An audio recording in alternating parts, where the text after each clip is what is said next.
اٹھنے کی, واشروم داخل ہونے کی, نکلنے کی, مسجد کی تو آپ کو آتی ہی ہے امید ہے, گھر سے جاتے ہوئے گھر میں داخل, یہ چند ایک بنیادی وہ دعائیں ہیں جو ہمارے معمول کا حصہ ہونی چاہیے, کیونکہ ہر وقت ان کی ہمیں ضرورت ہے. جب بھی ہم اگر نکلتے ہیں, گھر میں داخل ہوتے ہیں, دعا پڑھتے ہیں تو برکات کا سبب بنے گی انشاءاللہ, جان و مال کا تحفظ ہوگا اس سے. اس کے علاوہ اپنی زندگی میں ایک معمول بنا لیں کہ زیادہ سے زیادہ باوضو رہنے کی کوشش کریں. اگر آپ صبح جاب پہ جاتے ہیں تو غسل تو آپ نے کرنا ہی کرنا ہے, نہانا تو آپ نے ہے ہی ہے, اگر تو غسل کرتے ہیں تو بھی, ادروائز کوشش کریں کہ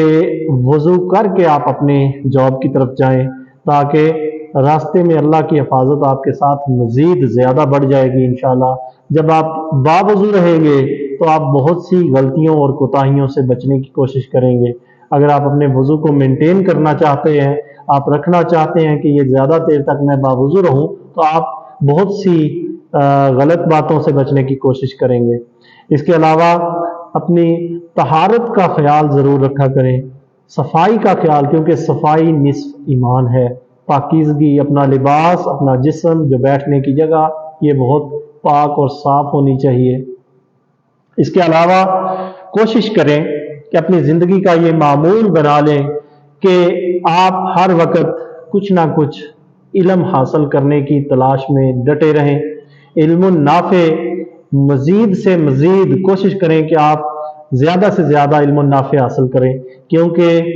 وہ علم جو آپ کو نفع دیتا ہے, جس سے آپ دوسروں کو نفع دے دیتے ہیں, وہ علم ہی اصل علم ہے. تو اس کی تلاش میں ہمیشہ اپنے آپ کو ایک پیاسا انسان سمجھیں کہ علم کی طلب آپ کے اندر ہونی چاہیے, اور کوشش کریں چاہے وہ دینی علم ہے, دنیاوی علم ہے, جس حوالے سے بھی ہے, آپ اس علم کو, اپنے علم کو بڑھانے کی کوشش کریں, کیونکہ اسلام ہی وہ مذہب ہے جس نے علم کے حصول پہ بہت زیادہ زور دیا ہے. اس کے علاوہ کوشش کریں کہ جو اپنے آباء و اجداد ہیں, جن کے لواحقین فوت ہو گئے, جو ہمارے رشتہ دار, عزیز, دوست, اقربا جتنے بھی اس دنیا سے چلے گئے, یہ بھی معمول بنا لیں کہ ان کے ایصال ثواب کے لیے کچھ نہ کچھ آپ ضرور ان کو پڑھ کے اس کا ثواب دیں. ان کی عافیت کے لیے, ان کی مغفرت کے لیے دعا کرنا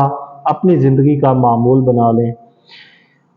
اور کوشش کریں, اس کے علاوہ اگر ہم دیکھتے ہیں تو کوشش کریں کہ اللہ نے انسان کو بنایا اپنی عبادت کے لیے بھی, اور اس کے علاوہ جو انسان کا مقصد ہے وہ ہے دوسروں کے کام آنا, یعنی بھلائی کریں, جتنا ممکن ہو سکتا ہے دوسروں کی بھلائی چاہیں,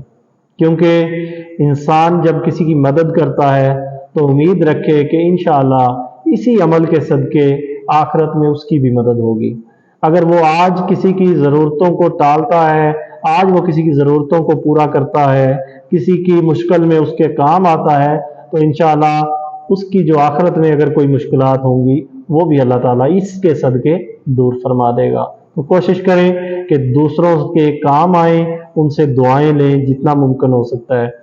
اور لاسٹ پہ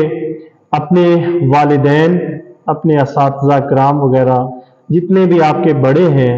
ان کے احسانات کو یاد رکھیں. انہوں نے جو نیکی کی, آپ کے والدین نے آپ کی پرورش کی, مشکل حالات کے اندر, مشکل اوقات کے اندر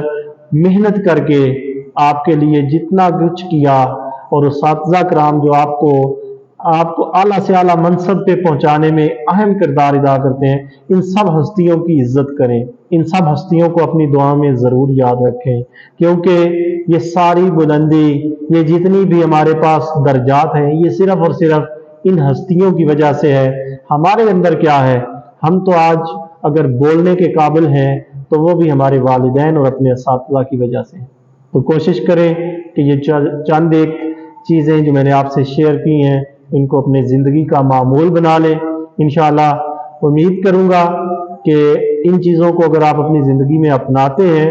تو آپ خود بھی اپنے اندر بہت سا بدلاؤ محسوس کریں گے, اور امید کرتا ہوں کہ آپ کو یہ چیزیں انشاءاللہ پسند بھی آئی ہوں گی. اگر مزید آپ ایڈ کرنا بھی چاہیں, بہت سی چیزیں ہو رہے ہیں جو گنجائش باقی ہے, لیکن اگر آپ مزید ایڈ کرنا چاہتے ہیں تو کمنٹس میں آپ اپنے رائے کا اظہار ضرور کیجیے گا. اور اللہ سے دعا ہے کہ اللہ ان چیزوں کو اپنی زندگی کا حصہ بنانے کی ہمیں توفیق بھی عطا فرمائے اور ان چیزوں پہ اور نیکی پہ نماز کا پابند بنائے اور ثابت قدم رہنے کی توفیق عطا فرمائے۔